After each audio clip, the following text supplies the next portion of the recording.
केवल ये नहीं कि जब बड़ी संख्या है तभी आए। हर 3 महीने में हम किसान मंच करेंगे और इन सब समस्याओं पर, क्योंकि एक के बाद एक समस्याएं तो आती रहती है, समस्याएं दुनिया है तो आती रहेगी एक साथ। ऐसा थोड़ी कि आज बात होगी तो कल कोई समस्या ही नहीं रहेगी, तो वो हमारा सिलसिला जारी रहेगा। आज आपने अनेकों समस्याएं मेरे सामने रखी है। पहली चीज मैं जोर देकर कह रहा हूं कि बिना किसान की मर्जी के कोई जमीन उसकी अधिग्रहित नहीं की जाएगी। ये पूरे मध्य प्रदेश के लिए यूनिवर्सल होगा। विकास के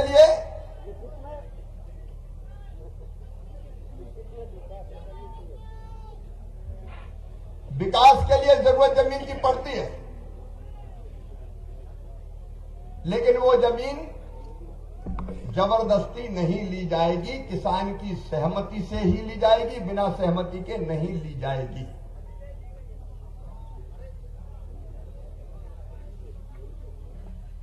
अतिवृष्टि, अफलन, वायरस, आपने इसमें लिखा है फसलों का सर्वे कराकर क्षतिपूर्ति और फसल बीमा योजना दिया जाएगा, तो वो निश्चित तौर पर दिया जाएगा। फिर एक बात मैंने पहले ही कही है कि एक सरकार बीच में आई थी 15 महीने के लिए और कई वादे करके आई थी, वादे पूरे नहीं हुए और इसलिए कई किसान डिफॉल्टर हो गए थे। हमने फैसला किया है कि जो डिफॉल्टर हो गए थे कर्ज माफी की घोषणा के कारण, उनके कर्जे का ब्याज हम माफ करेंगे, मतलब हम भरेंगे, ताकि किसान को दिक्कत ना हो।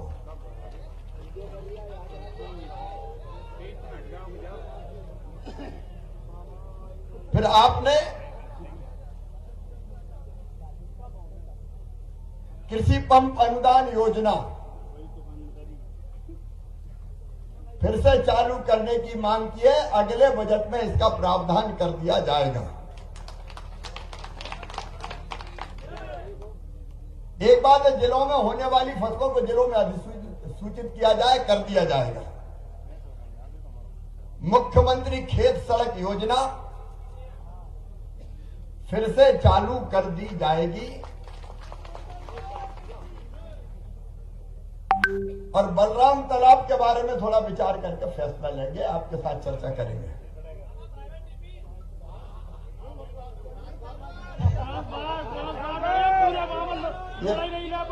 ये प्राइवेट डीपी और यार एक ही बात है ना,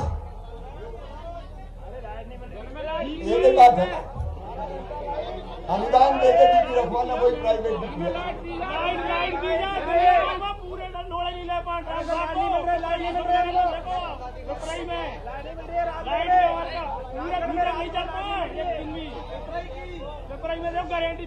बोलिए भारत माता की। देखो रे भैया, ये मामई है जो ऐसे आंदोलन में आया, बाकी कोई आता है क्या बता? हम तो सीधे आएंगे और बीच में भी जाके बैठ जाएंगे। ऐसे पहले सुन लो, सुनाओ तो बोलो भारत माता की। इसके बाद गन्ना किसानों के बकाया की आपने मांग की है। मिल मालिकों से बात करेंगे और उनको विवश करेंगे कि वो बकाया किसान को वापस करें, किसान को वापस दें। जले हुए ट्रांसफार्मर 24 घंटे की कही, लेकिन 24 की जगह 36-32 हो जाए तो महाराज इसकी तो ये तो 4 नहीं बात है। अरे जल्दी बदलवाएंगे, चलो देखो पेपर में तुम कह रहे हैं, इस पे भी करें। नहर की मरम्मत, पूरे नहरों में जहां मरम्मत की जरूरत है मरम्मत करके टेल एंड तक पानी पहुंचे, इसमें कोई कसर नहीं छोड़ेंगे। और आप में से कई जानते हैं, एक जमाना था जब भिंड मुरैना जैसे इलाके ने कभी पानी नहीं देखा था चंबल की नहरों का, उनको पक्की करके टेल एंड तक पानी पहुंचाने का काम किया था, तो भारतीय जनता पार्टी की सरकार ने किया था। और एक बात और मैं कहना चाहता हूं, और वो भी ध्यान रखना चाहिए कि 2003-4 तक मध्य प्रदेश में कुल सिंचित जमीन का रकबा था 7.5 लाख हेक्टर।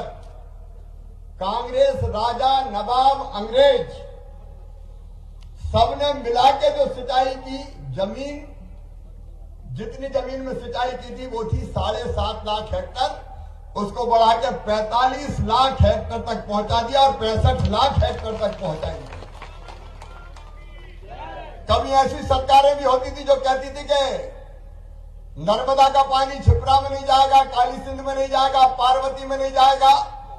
लेकिन आपने देखा छिपरा, काली सिंध, पार्वती और ऊपर अगर कहीं था तो हमने कहा नहर से नहीं जाएगी नर्मदा मैया, तो पाइपों में भरा भरा के चले चलो, मोटर से पानी खींचेंगे और किसान के सूखे खेतों की प्यास बुझाएंगे। तो सिंचाई में कसर नहीं छोड़ी, आगे भी नहीं छोड़ने वाले। और आगे फिर नहरों की व्यवस्था के बारे में आपने बात कही, उनको भी परफेक्ट किया जाएगा। कहीं मरम्मत की जरूरत है तो मरम्मत की जाएगी। अब जब सिंचाई का समय आता है तो ट्रांसफार्मर ओवरलोड होते हैं, उसके कारण जलते भी, सरकार का भी नुकसान, किसान का भी नुकसान। और जहां जहां ओवरलोड ट्रांसफार्मर है वहां ओवरलोड के अलावा अतिरिक्त ट्रांसफार्मर रखने की व्यवस्था की जाएगी। अभी हमने सीएम जन सेवा अभियान चलाया था, हर पंचायतों में शिविर लगा के अगर योजना के पात्र हितग्राही कोई छूट गए थे, अलग अलग योजना, केवल किसान की नहीं, नाम जोड़ के लगभग 88 लाख नाम जोड़े। अभी हमने जो शिविर लगाए थे उनमें प्रधानमंत्री किसान सम्मान निधि के आवेदन भी आए और मुख्यमंत्री किसान कल्याण योजना के आवेदन भी आए। हमने अनेकों नाम जोड़े हैं और वो नाम हम आपको सूचित करेंगे कौन कौन के जुड़े हैं। लेकिन अगर कोई छूट गए हो तो चाहे प्रधानमंत्री किसान सम्मान निधि हो, चाहे मुख्यमंत्री किसान कल्याण योजना हो, सम्मान निधि 6,000 के अतिरिक्त मध्य प्रदेश में 4,000 रुपया मुख्यमंत्री किसान कल्याण योजना के भी किसान के खाते में डाले जाते हैं।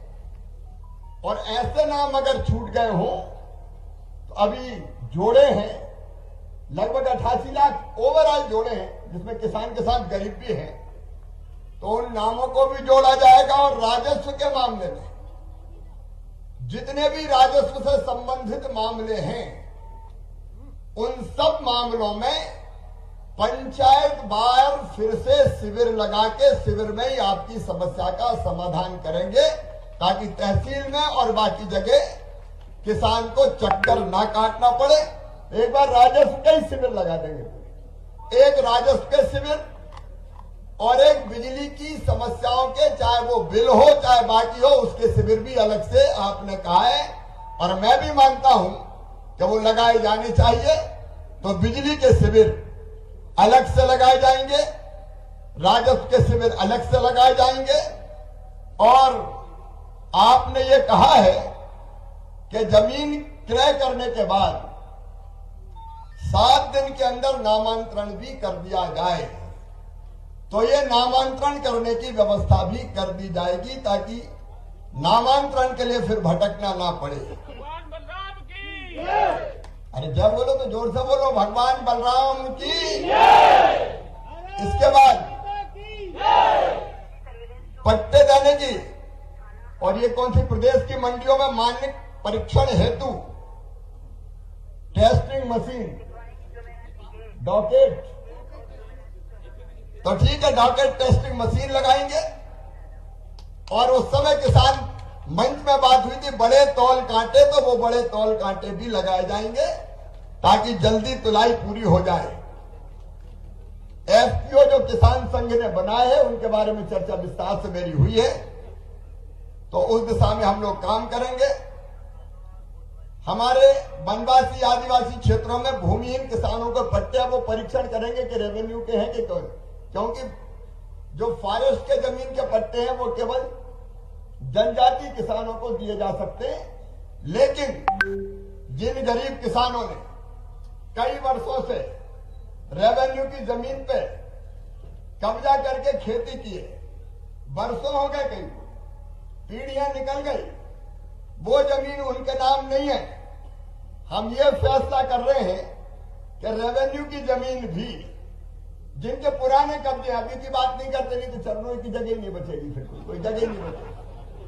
पुराने कब्जे जिनके हैं उन सबको पट्टा देने की व्यवस्था की जाएगी, चाहे किसी भी जाति का किसान हो, वो सामान्य वर्ग का हो, पिछड़े वर्ग का हो या बाकी कोई और हो, क्योंकि वर्षों से खेती कर रहे हैं तो उसका भी हक है कि उस जमीन पर उसको परमानेंट पट्टा मिल जाए, ताकि झाबुआ, हजारपुर, छिंदवाड़ा, शहडोल, अनूपपुर, मंडला, डिंडोरी, बालाघाट और कहीं हो तो भाभी, अगर कोई छूट गया हो तो भाभी दे दो।